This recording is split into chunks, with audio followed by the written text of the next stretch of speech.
Aloha, everyone. It's Wednesday, December 3rd, 2025, and this is episode 608. I'm Jyunmi, and I'm with Beth and Andy. Today, we'll cover the AI headlines from the FDA, New York, AWS reInvent, and a bunch of other stories.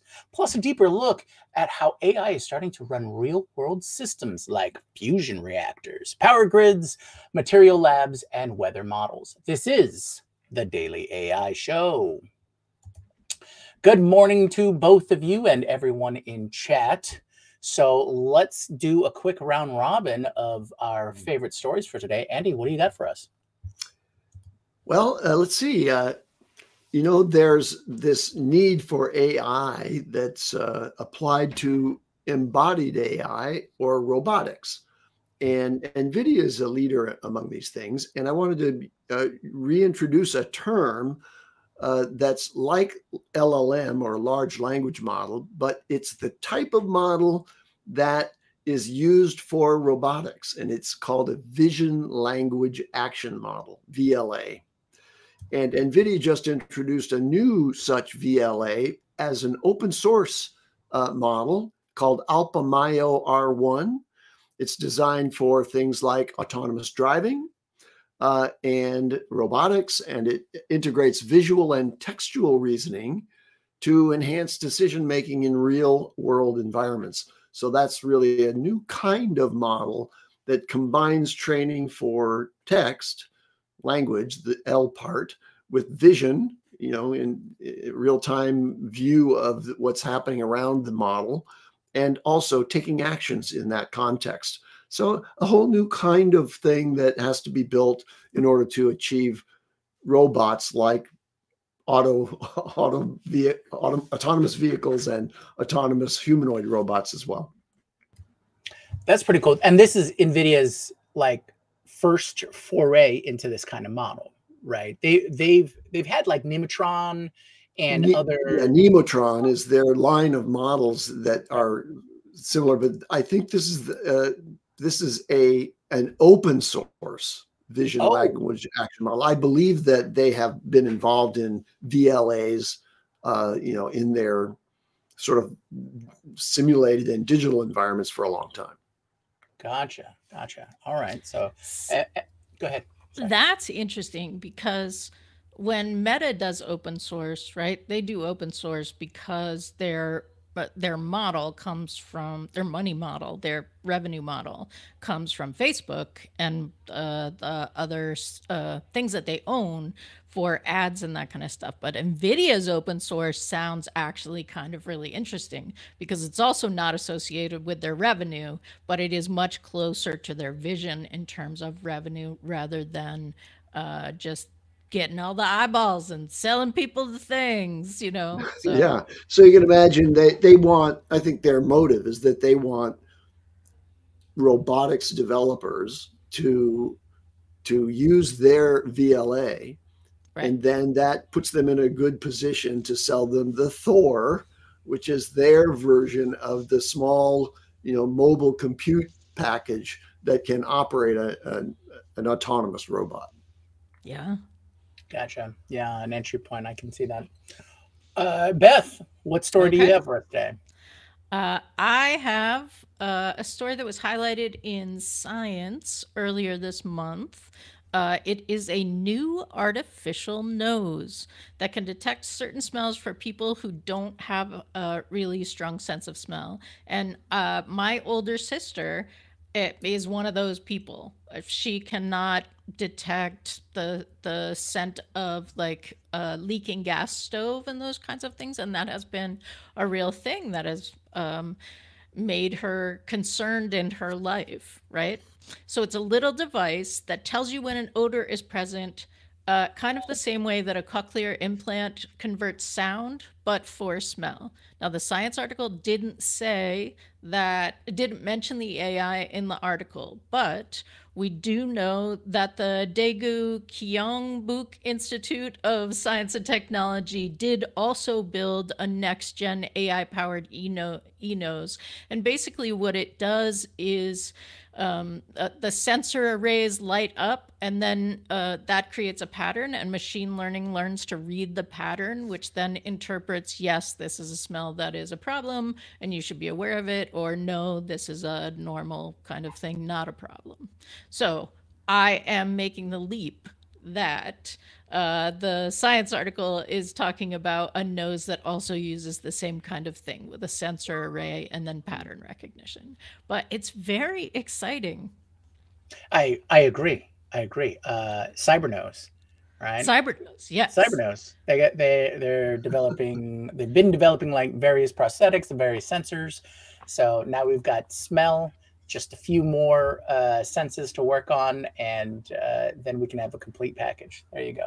And I don't know, like I might prefer, right? I might prefer not to have the sensory scent thing stuck in the middle of my face, and my having to actually smell it in order to make an assessment, right? Like this is like when we did the cockroach show on the Sci-Fi AI show, right? Like send the cockroach in, get it to do the sensing, and then we'll see how many humans we're gonna put on the job.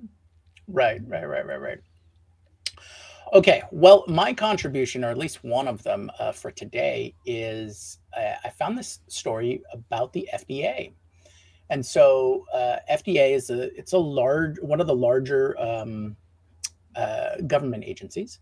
And so the Food and Drug Administration, or the U.S. Food and Drug Administration, has announced a broad deployment of what it calls agentic AI tools for all agency employees.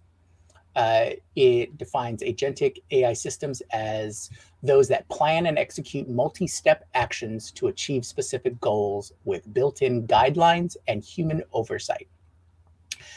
These internal tools will help staff with workflows like meeting management, pre-market reviews, validation, post-market surveillance, inspections, and routine administrative tasks. The deployment builds on Elsa, an earlier large language model assistant that more than 70% of the staff reportedly use voluntarily. The new program also includes an internal agentic AI challenge where teams compete to design AI solutions and demo them at FDA Scientific Computing Day in early 2026. The agency stresses that these models run in a high-security GovCloud environment and do not train on regulated industry data, which is critical given the sensitivity of drug and device submissions. The move shows a major regulator choosing to experiment with agentic AI internally while still positioning itself as a watchdog over AI in products, offering an example for other public agencies that want to modernize without offloading decisions to vendors. So why does this matter? It's real deployment. If it works, it'll become a playbook for others that want to use AI while insisting on privacy, security, and human control. So always like applied. Now it's finally, we're seeing finally applied in the government sector. It's a large organization, and apparently the part I didn't know is that they had already had a precursor example of that in this Elsa. So, and there seemed to be a high adoption for that. So it'll be interesting to see how that rolls out. And of course, it's rolled out for administrative side of things. We're not, they're not just using it yet to automate the testing and the stamp of approval part of the process yet. But that should be interesting to see how that rolls out. And that might be part of the larger government Genesis project, and try to get all the agencies like that. So I thought that was interesting. Would do like to see applied AI. Anybody else have another story that they want to cover? I have a few more. Yeah, I'll weave off of the whole concept of agents being used in large enterprises like the FDA. So in China, there are a couple of major players in AI, several actually that are important, but the two big players are Alibaba, which is, think of them as the Amazon of China. And then the other one is ByteDance, who we're familiar with because of TikTok. So I want to talk first about what Alibaba has done in the world of agents and just characterize Alibaba as sort of the research lab oriented thing, while ByteDance is the commercialization and popularization of AI winner over there. And I'll explain why in a moment. But Alibaba has introduced a new system called Agent Evolver, and their Tongyi lab developed this new framework for self-evolving agents that create their own training data by exploring their application environments. Okay, so it's a model that has all the sort of training and tools that it needs to just be dropped into any software environment and master it overnight, without a lot of human intervention. So it'll understand everything that's going on in that environment. And so it's a self-evolving agent system. It overcomes the challenges of achieving that holy grail of, hey, I can just drop this agent in there. It'll figure out everything that's going on in this system and so on. And just as a side note, we're going to talk in a moment, I'm sure, about AWS.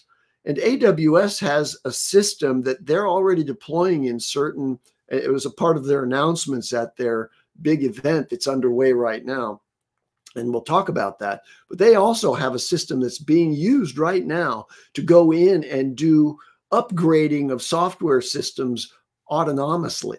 So it goes in and figures out what to do. Of course, it has to get permission to actually push those changes, but it's doing that. So this is a really important capability because all these legacy systems that exist out there need this kind of help. And Alibaba's Agent Evolver is designed to do this kind of thing. So it's also then capable of operating in real world environments, not just software environments. And so it's a major advance that way. So I wanted to mention Agent Evolver. It's a new approach to agent training in effect.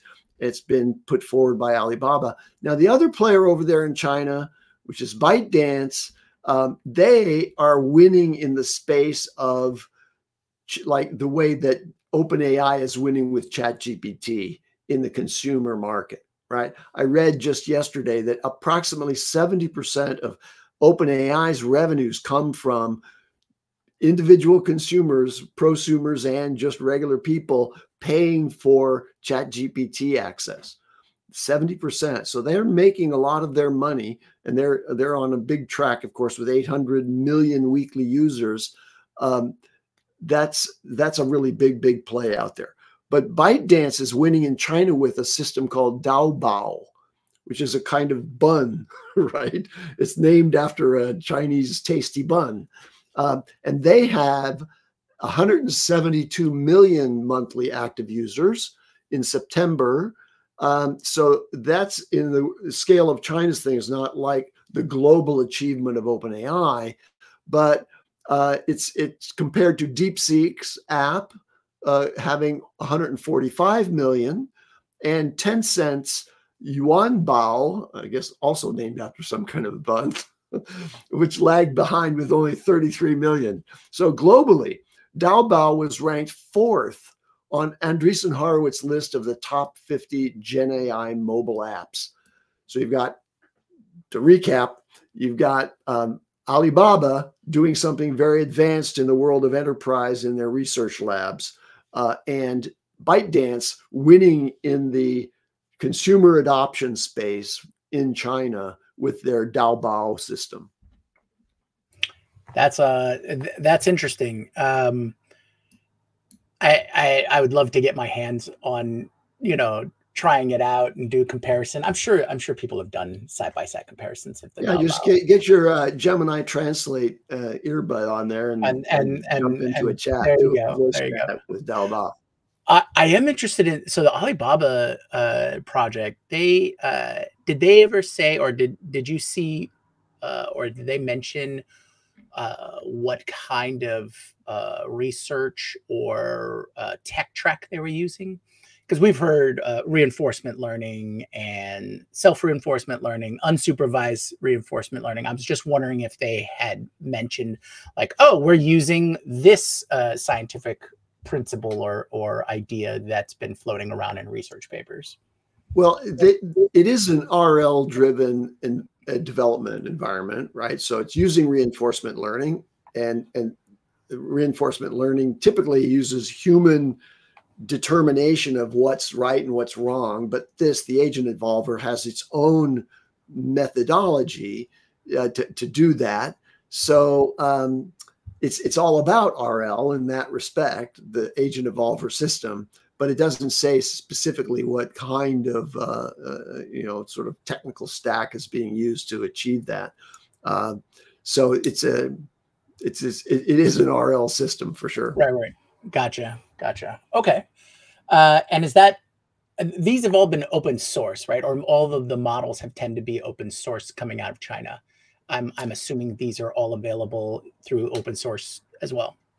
Yeah, almost everything that comes out of China is open source, but I can't pull it out of my fading memory at the moment. But just a couple of days ago, I remember reading that one of the things that is catching fire, that's a delivery from one of the Chinese major firms, is not. It's a closed system, and that's sort of intimating that at some point China has to figure out how to monetize all these things in the global marketplace, and so they're going to have to move in some ways towards a closed kind of platform for expressly for monetization purposes, because otherwise everything's out there free. But remember that even though an open weight model or a system that's open is available, you have to have some technical chops to implement that.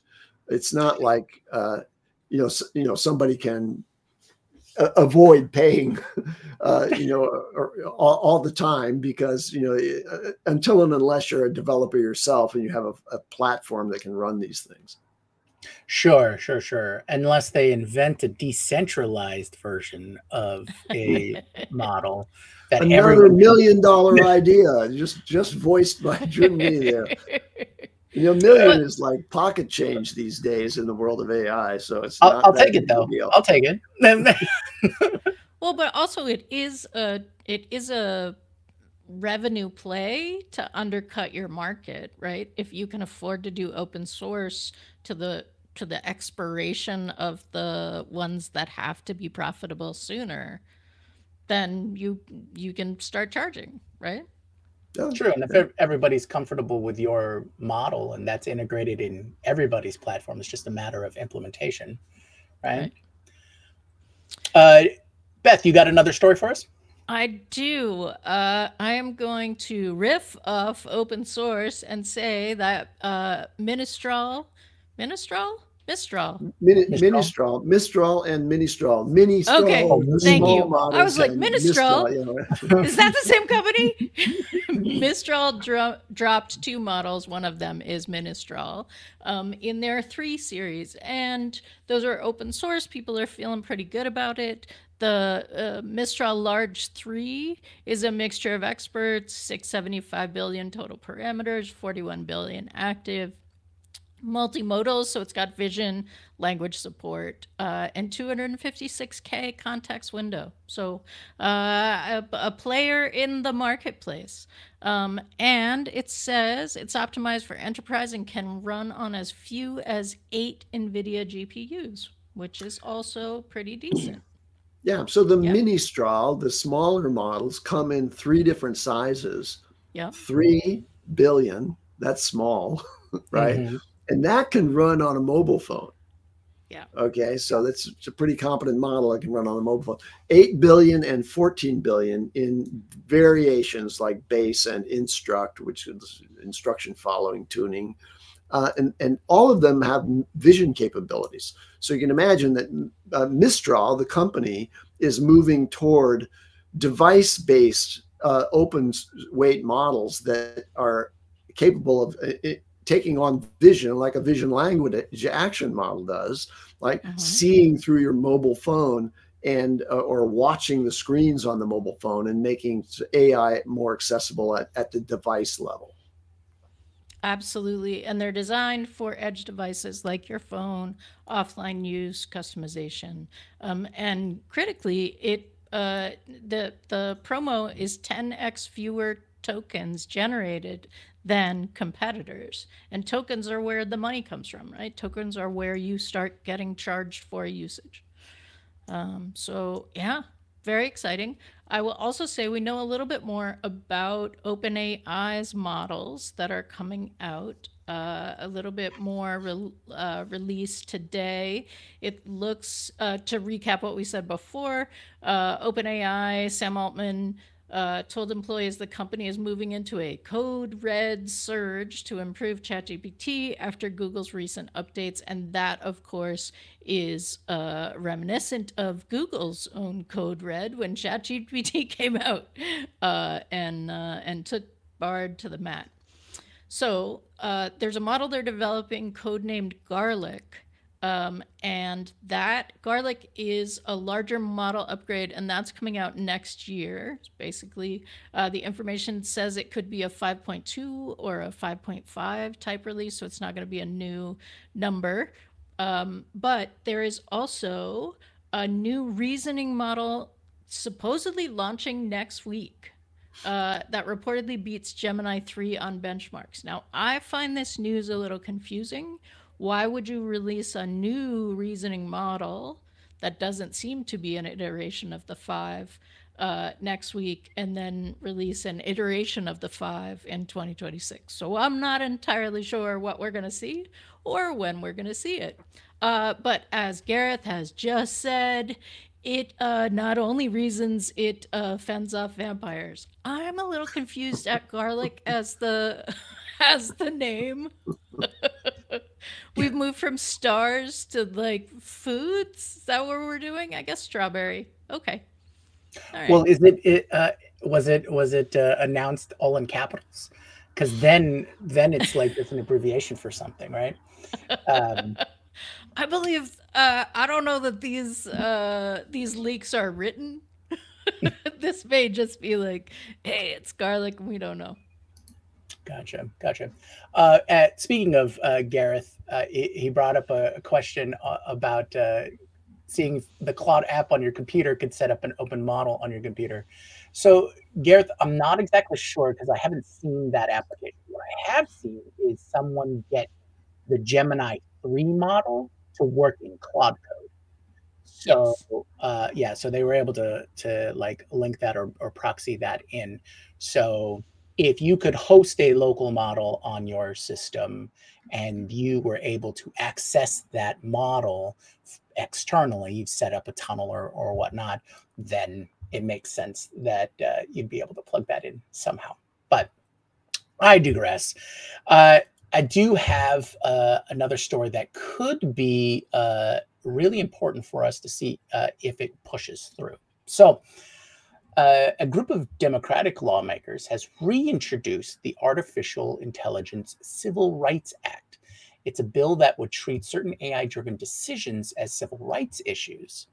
As summarized by NextGov, the bill aims to protect people when algorithms help make consequential decisions in areas such as jobs, housing, education, healthcare, and financial services. And with the FDA, maybe that's also FDA decisions in the future. It would ban algorithmic discrimination, defined broadly as unfair treatment based on protected traits like race, gender, or disability, and require developers to take reasonable measures to prevent harm. That includes independent audits, pre-deployment impact assessments, accurate advertising of AI capabilities, and engagement with communities likely to be affected. the Federal Trade Commission would enforce the rules. The timing is not accidental. Senator Ed Markey says tech companies are lobbying to attach a decade-long moratorium on state-level AI regulation to this year's National Defense Authorization Act, which would prevent states from passing their own protection. The bill, which stalled in the last Congress, is now cast as a direct answer to that effort. There's text on, you can find out more on congress.com, and it shows that it leans heavily on transparency, choice between algorithmic and human review, and clear accountability when AI tools harm people. So we've seen Colorado do a version of this. We've seen California do a version of this, and there's been a lot of back and forth on the governance and regulation side of things. But this is a federal level, so it could act like as a template, sort of our own version of the EU AI Act in terms of guidance, guide rails, and those kinds of things. And I'm sure there's definitely a larger discussion here, because there's team go as fast as possible so you can solve your own problems, your own problems that you're causing, and team, hey, if we all just take a moment now, then we can save ourselves a big headache a little later down the line. So yeah, and what I was reading when I was reading that story also is that the sponsors are important, right? They sit on the committees that are informed about this stuff, that the folks who are writing it were actually in AI, so it's written by people, unlike a bunch of bills where you're just writing based on the outcome that you want, but not actually understanding the process that leads to the outcome that you want. This is different. This was really trying to do this correctly with people who understood how these function and get developed, and then how you could assess civil rights. Right. Privacy. And sort of a weave off of that story is the last story I have for today is New York. They're introducing an algorithmic pricing law. So not as wide scoping, but for this very specific aspect or application. So New York has adopted what might be the most visible consumer-facing AI transparency rule yet. Under a new state law in the budget package, online sellers that personalize prices based on a consumer's personal data must show a clear disclosure, such as the price was set by an algorithm using your personal data. The rule targets algorithmic pricing, where AI systems adjust what you see based on factors like location, browsing history, or estimated willingness to pay. The Attorney General's guidance stresses that the notice must be prominent and understandable, not buried in terms and conditions. Legal analysts note that the law does not ban personalized pricing, but it tries to shift power by giving consumers a chance to recognize when they may be paying more than others. Tech coverage frames this as a test of how people react when AI-driven price discrimination is spelled out in plain language, and whether similar notices spread to other forms of automated personalization, such as credit card offers, insurance, and ticketing. Coming in from TechCrunch, the law also increases enforcement options if disclosures are misleading, or if companies use personal data in ways that conflict with their own stated policies. So why does this matter? This is the first time shoppers may see AI pricing spelled out next to the buy button. That could change both consumer trust and the business case for aggressive personalization. Now, we've seen personalization, especially price personalization, in other avenues and other implementations, such as location, right? Your online price and in-store price will be different if you're near the store, away from the store, passing, or you're coming up to a place. They've already demonstrated that kind of pricing does get changed on the fly. there was we see surge pricing already in like Uber and Lyft and all those kinds of things. They call it a supply and demand adjustment. But this is not new in that sense. But what's nice is you get to see it clear. And I'm all about transparency. It's like, hey, if you're gonna do it, and if regardless if I think you should be, at least I get to know clearly that you are. And then I get to make my own buying decision going, you know what, maybe I don't align with that, and I'll go to somebody else. So we'll see what comes out of that. All right. Well, anybody else have another story? I have a comment on that, though. Sorry. Because what I'm looking for is the consumer version, right? Like, hey, anecdotally, we know that there's a series of things that you should do when you are renewing or not renewing your Creative Cloud subscription, because there is a pattern that happens when you're telling them that you're not going to renew it. But that plays out all over the place, right? So what I'm looking for is because analysis is cheap, right? Let's just aggregate the consumer data and now really make that work for us too. So yeah, I would like, you bring up a good point, because I agree. I would love a side of things from more consumer empowerment, where I mean, there's been tons of Chrome extensions and those kinds of things that can get you deals on whatever you're looking for. You shop through this other third-party service because they're looking for the deals. It's the same like if you were to use a VPN to go buy your airline tickets, because they're probably the earliest I've ever seen of like pricing. It's like, oh, you're going in this direction and you're in that town. Okay, so the price is higher. Oh, you're at the destination, but you're leaving from the thing. Oh, wait, it's great. It's much cheaper. And I'm like, come on, guys, come on. But yeah, I maybe that's another $1 million idea, Beth. Just let's vibe code, get together and vibe code an app that will clear it out. Or maybe this gives us down the road towards we own our own data, data rights and all those kind of stuff. So absolutely, see how that works. Andy, you said you had a story? I do. This just in, the Financial Times reports today that Anthropic has hired Wilson Sonsini, a major law firm in Silicon Valley and elsewhere around the world, that was responsible for high-profile tech IPOs like Google and LinkedIn and Lyft, for example. And they've hired them to pursue an IPO.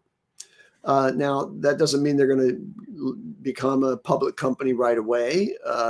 They are also simultaneously raising money in a private round that already has 15 billion committed by Microsoft and NVIDIA. So Microsoft and NVIDIA have both been great supporters of Anthropic, but this could be one of the very largest, when it does happen, it could happen as early as next year, let's say.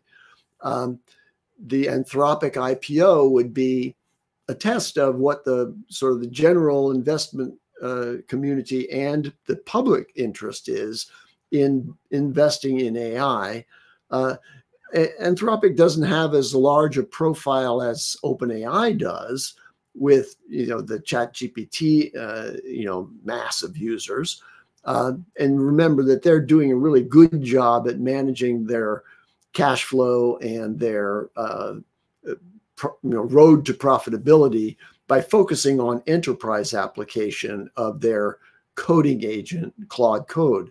So anyway, very exciting news that we may soon be able to invest directly in Anthropic in the public markets. I like that idea. That's pretty cool. I mean, this is how we voice the direction and who we approve of, so to speak. So we vote with our dollars here in the U.S. So This will be interesting, and we'll see what other players also dive into that arena. Okay, True. All right. so Take unless us. anybody has any stories, I'm Take ready us to to move. segment 2. Segment 2, our hot topic for today. Well, before we go on to segment 2, I want to thank everybody for joining us in chat today. It's great to see you as always. And if you do find our show useful or at least entertaining, please like, subscribe, hit the bell, and join us for further discussions in our community at thedailyAIcommunity.com. Okay. So, segment 2, AI fusion and the new control layer for science. All right, so let's talk about where AI and fusion actually are right now in concrete terms. In 2022, a Nature paper showed that a deep reinforcement learning system could control the plasma in a real tokamak reactor called TCV in Switzerland. It shapes and stabilizes that plasma in real time using learned policies instead of hand-tuned control rules. In October of 2025, Google DeepMind and the Commonwealth Fusion Systems, or CFS, announced a partnership to bring similar AI techniques into Spark, a next-generation fusion device that aims to pave the way to a commercial reactor called ARC. Now, did they choose that because of Iron Man? I don't know, but it sounds cool to me. Maybe it's the other way around. Now, that partnership just did an update in mid-November, which laid out how Spark is being built now, with AI expected to play a role in operations and optimizations. So when you put it together, this is an early real-world example of AI not just analyzing data, but sitting inside the control loop of a critical physical system. And it lines up with what we're seeing in grids, factories, and self-driving labs in other areas of science. Now, here's a quick primer on the physics sides of things. Most of the serious private fusion efforts today use a tokamak, which is a donut-shaped device that confines a very hot electrically charged gas called plasma using strong magnetic fields. Think lightsaber. The plasma needs to stay in a tight ring away from the walls. If it touches the vessel or becomes unstable, the shot ends and you lose the chance to make useful energy or do good measurements. Historically, engineers build controllers from physics equations and then carefully tune them for a few standard operating shapes. It works, but it limits how aggressively you can push the machine and how much of the design space you can explore. If this looks like a classic control problem in physics, it is. This is where the AI actually comes in. In the TCV work, researchers built a fast simulator of the plasma and let a deep reinforcement learning agent interact with this simulated tokamak. It tried small changes to the magnetic coils, got rewarded when the plasma matched a desired shape and stayed stable, and slowly learned a policy for which actions to take at each moment.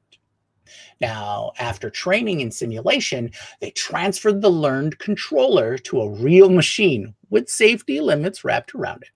On real plasma shots or runs, the system would create and maintain several different shapes that matter for fusion research, and it could switch between them during a shot while staying within the safe operating envelope. On the industry side, CFS is trying to move from experiments to power plants. Spark is their next device, built around high-temperature superconducting magnets and designed to show net energy gain. Their published roadmap describes Spark as a bridge to ARC, which is meant to be a grid-connected, commercially relevant plant. In October, the AI alliance with Google DeepMind means that Spark is designed and commissioned. And the AI will be part of the toolbox for simulation, control, and optimization from the beginning, not just bolted on after the hardware is finished. And that's a meaningful shift in how these systems are conceived. Now, let's zoom out from fusion and let's look at the wider pattern, or what I like to call the red string theory. Grid researchers talk about autonomous energy systems, where AI agents respond to changes in load and renewables to keep frequency and voltage within systems. Industrial vendors are demoing autonomous plant control for refineries and process plants using digital twins and learned control policies. National labs are building self-driving material labs where AI chooses which experiment to run next and then robots to carry it out. And then weather agencies are adopting AI-based models that can forecast storms and temperature patterns as well as, or better than, some traditional physics-based models, but at a far lower compute cost. So in each case, you have a digital model, a learning system on top of it, and a gradual shift from suggestion to direct control. So here's the reflective part. First, we have the energy loop. AI and data centers consume a growing share of electricity, and the same companies build the largest models are now investing in and helping to control and advance energy sources like fusion. There's a feedback loop where AI both pushes up demand and offers tools to manage supplies. Second, the question of understanding. A reinforcement learning controller that works well on a tokamak might not be easy to translate back into human readable physical insight. And are we satisfied with being able to control a system, or do we want explanations that match our scientific intuitions? Are we looking for just validation, or are we looking for pushing forward? And then, of course, third is governance. If AI becomes the default control layer for reactors, grids, plants, and labs, who sets the objective functions, who audits them, and who is accountable when something goes wrong? So here's the question of the day. If AI is on track to become the operating system for critical physical systems like fusion reactors, power grids, factories, labs, what are the 2 or 3 basic principles you would want to insist we build into the control layer from the start?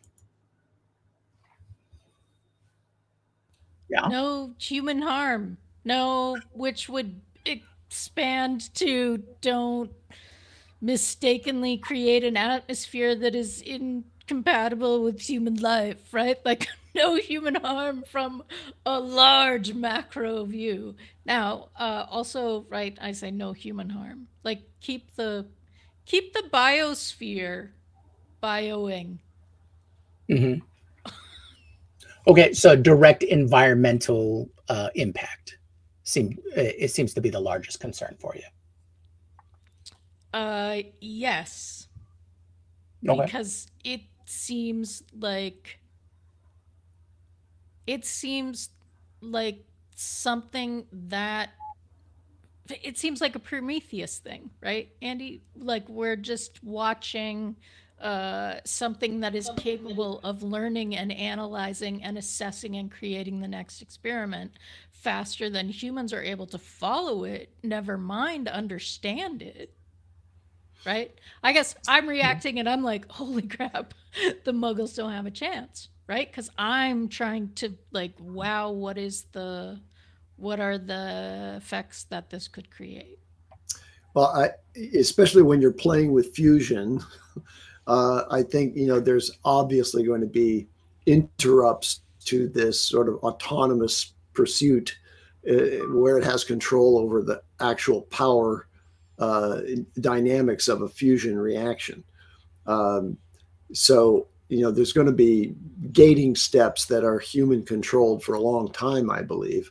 But it is exciting to believe that, the AI can actually reliably and accurately assess and direct the next steps in that chain. So we'll be the brakes on it, but it's going to be able to move forward. Thinking about that, just the visualizing a tokamak and the incredible high energies that are required to push atoms together and cause them to fuse. Which is, by the way, what a hydrogen bomb is, right? and a sun. And a sun. That's right. That's right. That's a hydrogen bomb on a different scale. Very good. But there are continued research efforts towards cold fusion, meaning fusing different elements, maybe not hydrogen, and creating helium, but maybe there's different elements that could be fused in lower energy environments, and so we'll look into that. But the pursuit of fusion as a source of power, which is much better than fission because of the outcomes of it aren't radioactive immediately unless it's an enormous explosion like a hydrogen bomb. Those, if we can arrive at cold fusion, then you'll get to the point where, remember Back to the Future, let's touch on science fiction here. Back to the Future, the Mr. Fusion reactor in the back of the DeLorean, right, where he throws some banana peel and something else in there, and that's fusing some of that raw material and providing the energy necessary for time travel and for local aerial locomotion. Right.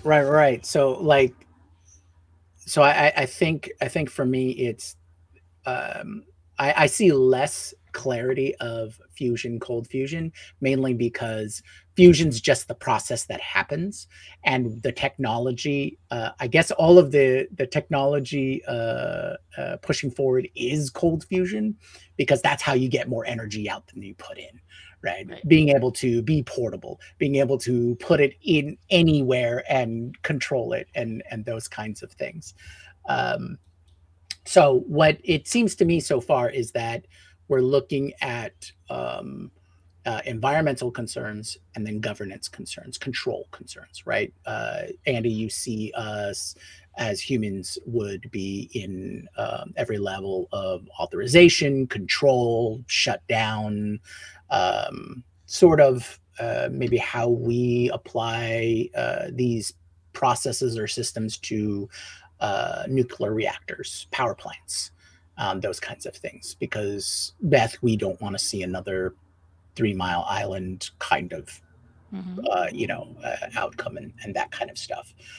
Okay. Yeah, so here's a quick comment from Perplexity with respect to the viability of high temperature fusion research as opposed to low temperature.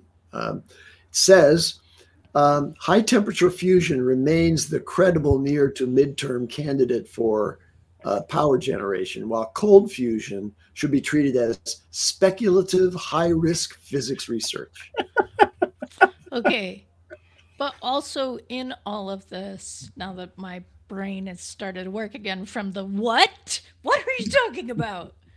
The other thing that I am concerned about is who's in charge of this, right?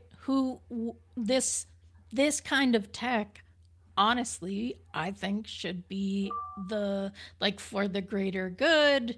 We can move off fossil fuels, but of course there are a lot of people who make large amounts of money on fossil fuels, so that's going to have pushback, right? There are all of those pieces, and part of me would wish that that the people in charge were in countries that had at least figured out universal health care, right? Like, let's keep folks alive. Now let's give them power.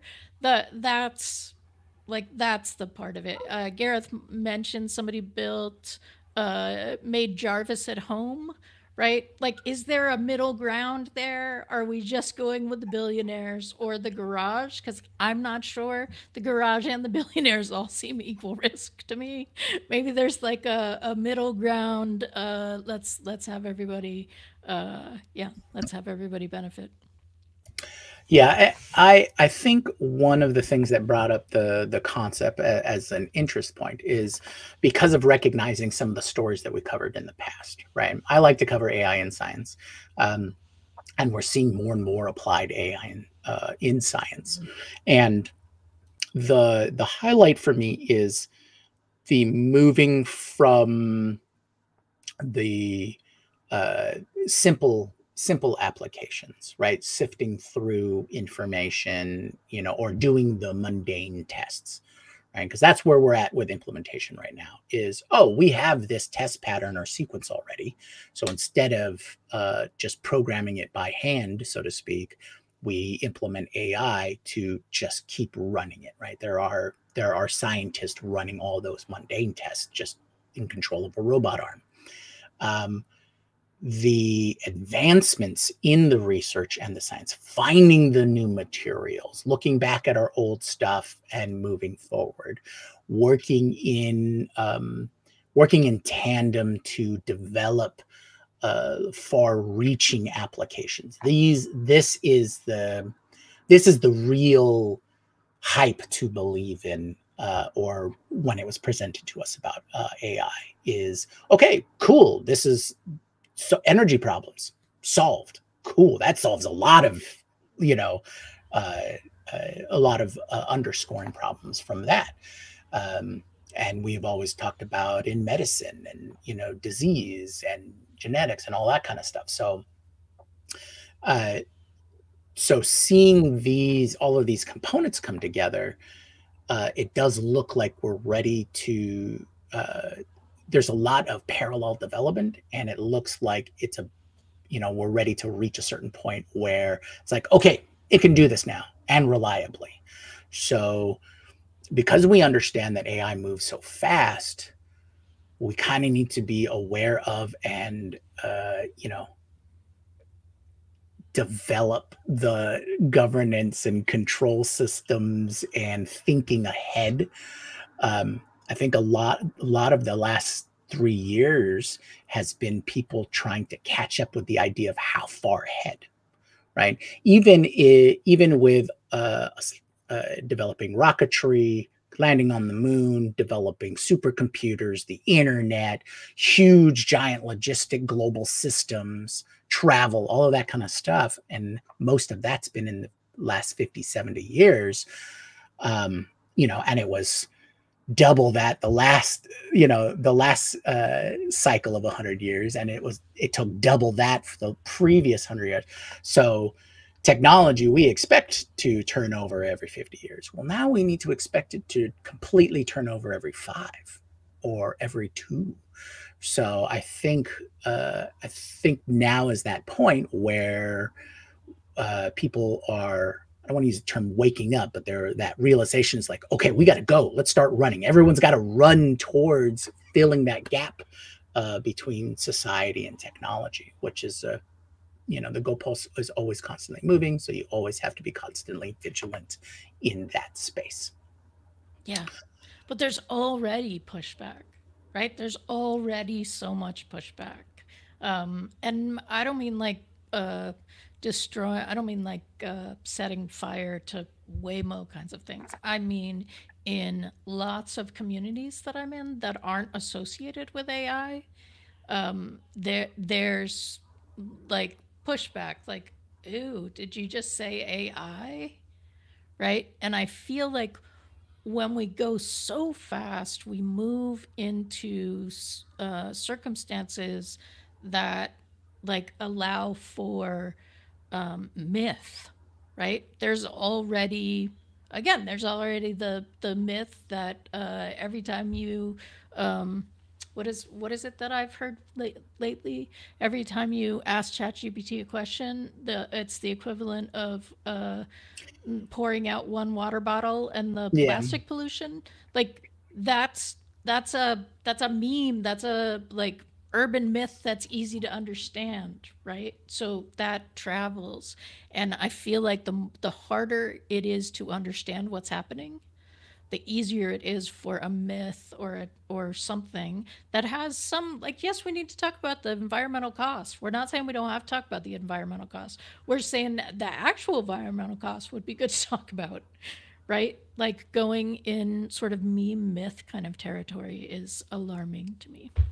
But yeah, no, I agree. I mean, I think I heard the amount of water I'm not to harp on this part too much, but the amount of water that the data centers use now, you could solve by planting less alfalfa,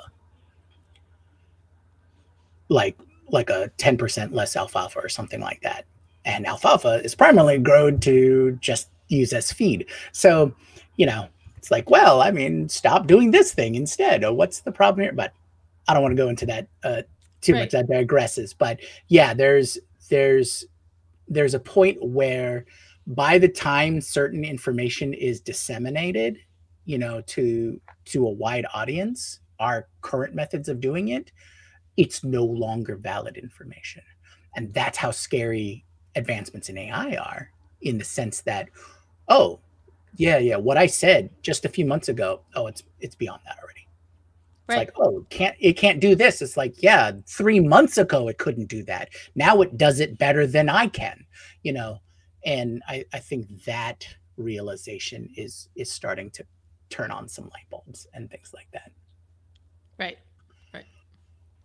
Okay. Well, we didn't get a chance today to talk about AWS reInvent, which is their big conference that's underway. A lot of news coming out of Amazon. So let's cover that tomorrow in the news. Awesome. Sounds good. All righty. So that's our time for today. Thank you to everyone who joined the live, and to all of you who are going to just watch this a little later. Remember to hit the things that make the dings. And if you want to talk about AI with the coolest people, join the rest of us at the dailyAIshowcommunity.com. Until then, keep your minds and your hearts open. Aloha. All right.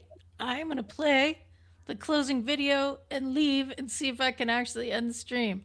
All you having a party in chat, still a party. Here we go.